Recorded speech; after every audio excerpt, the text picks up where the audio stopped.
देवो वः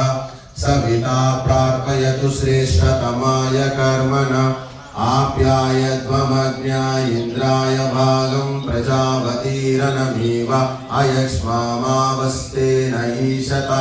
माघशंसो ध्रुवा अस्मिन् गोपतौ स्यात्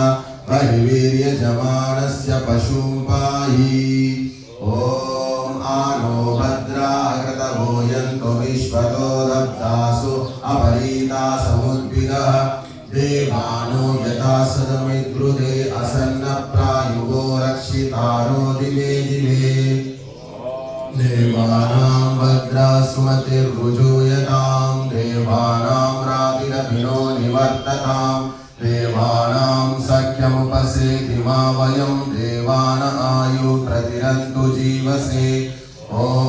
तमीशानं जगतस्तस्तुषस्पतिं धियं जिन्नमवसे भूमहि वयं पूषाणो यथा वेदसामसद्रुदे रक्षिता पायुगदब्धः स्वस्तये